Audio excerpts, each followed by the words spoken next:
Hola, este es el símbolo astrológico del día. Mi nombre es Magnus Sempiternus Phoenix de Astropsicología. El día de hoy el Sol está en 8 grados de Tauro. El símbolo Kosminski 8 grados de Tauro, que van a poder ver manifestado durante su día de diferentes formas, directa, metafórica, psicológica, intelectual, emocional. Dice, un granjero manejando un carro lleno de fruta, a la cual están picando pájaros. En este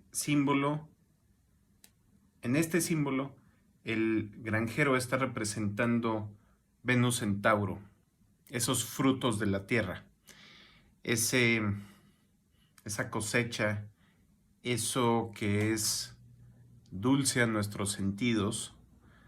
Y los pájaros están representando Marte y Plutón, los rectores de Escorpión, viniendo del sentido opuesto.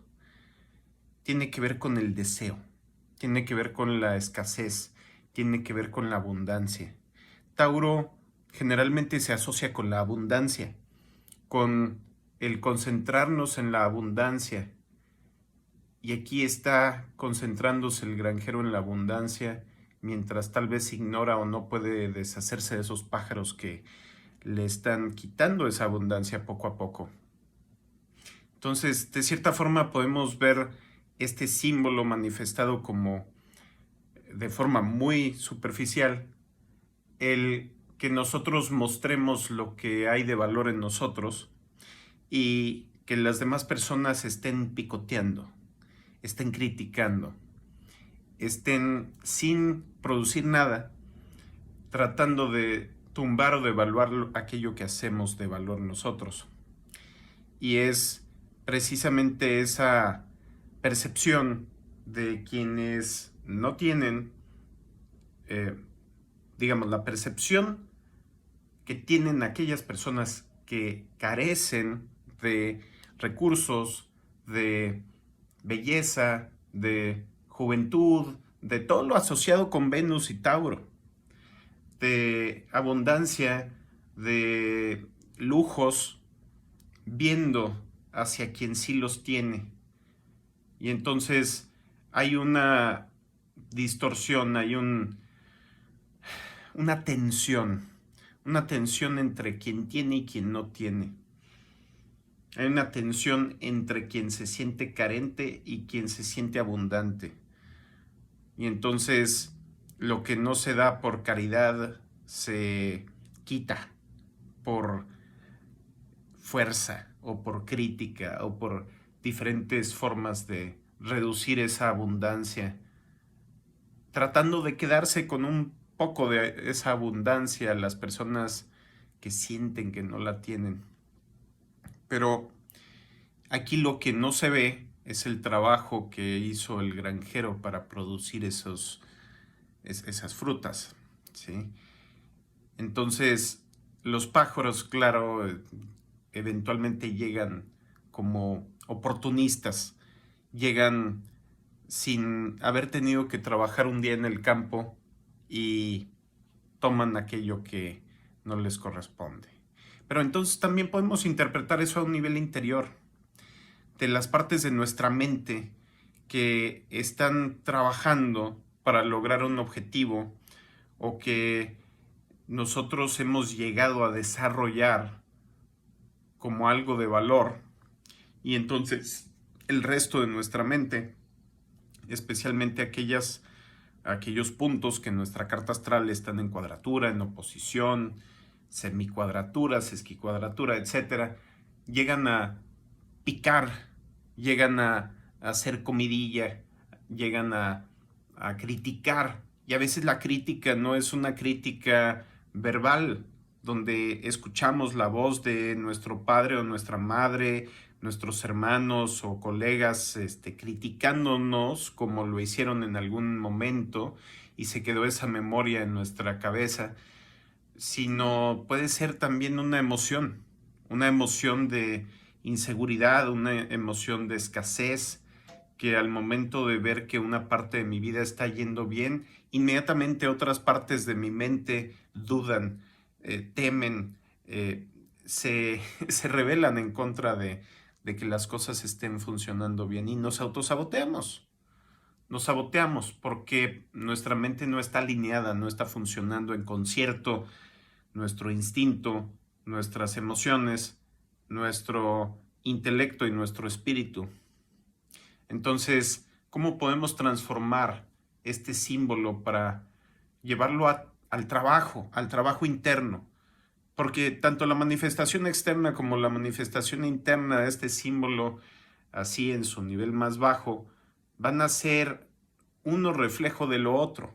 Si me ataca gente desde afuera es porque tengo esa energía en mi carta astral, porque tengo esa energía en mi mente, en mis emociones, y estoy atrayendo por ley de atracción, por coherencia cuántica, ¿sí? De vibraciones, estoy atrayendo aquello que refleja lo que está adentro. Entonces, cuando tomamos esa responsabilidad profunda de, a ver, lo que me está pasando afuera o adentro es responsabilidad mía y de nadie más, seamos quienes seamos, entonces realmente sucede una revolución en nuestro inconsciente. Entonces tomamos control de nuestras partes, tomamos conciencia de cada una de esas pedazos de nuestra mente, de nuestro espíritu, de nuestra energía, de nuestras emociones que están cooperando o no cooperando. Y hay muchas estrategias. Una es la que se ve en terapia, de observar esas partes que me sabotean y ver cómo lo han hecho en el pasado y cómo transformarlas en algo útil en vez de algo que compulsivamente se dispare sin mi control y que me tumbe los esfuerzos, que me tumbe las ganancias de otras partes que sí han desarrollado una ganancia en mi vida. Entonces, esa es una estrategia de enfrentar o de concientizarnos de esas partes inconscientes que nos impiden hacer lo que queremos. Otra forma es la de la ley de la atracción de Abraham Hicks, que habla de concentrarnos en las partes que sí están funcionando. Y claro, entonces tenemos dos momentos, el momento del contraste donde no estamos obteniendo aquello que queremos y pues es momento de poner atención en cómo está sucediendo ese autosabotaje, ¿para qué? Para transformarlo y que deje de ser autosabotaje y se transforme en otra cosa. Y por otro lado, ese momento donde está yendo todo bien y no podemos distraernos de nuestro objetivo, porque si nos distraemos, perdemos el camino.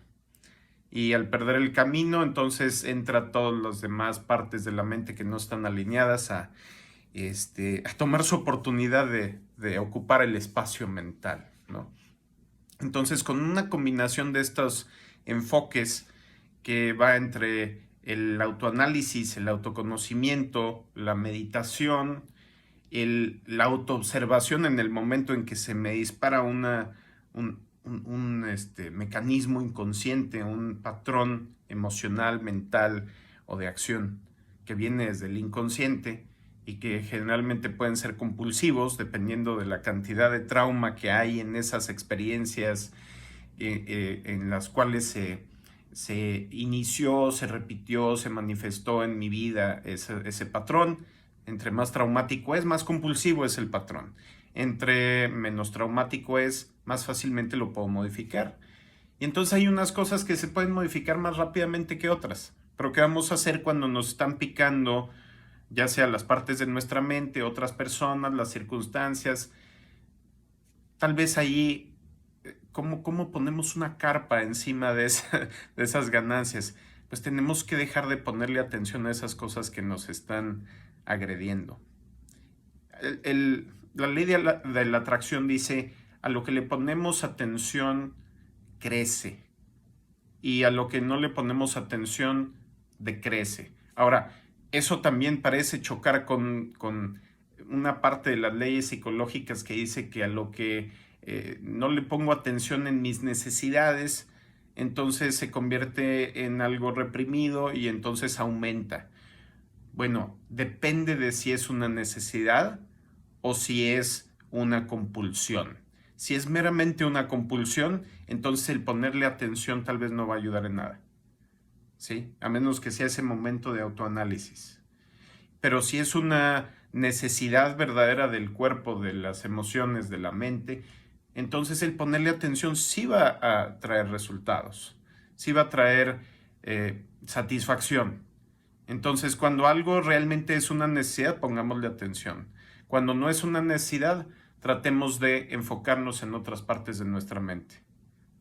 Bueno, ese fue el símbolo astrológico del día. Que tengan un excelente día, nos vemos mañana y el lunes va a haber retrógrado de Plutón. Voy a hacer un análisis y posiblemente una meditación ese día para que estén al pendiente y voy a dar una explicación de tanto el efecto del retrógrado Mercurio sobre la carta astral de cada quien según su casa astrológica donde le cae, como el retrógrado de Plutón por casa, como guía pequeña para que vean, bueno, cómo me va a afectar a mí esto. Bueno, nos vemos mañana. Hasta luego.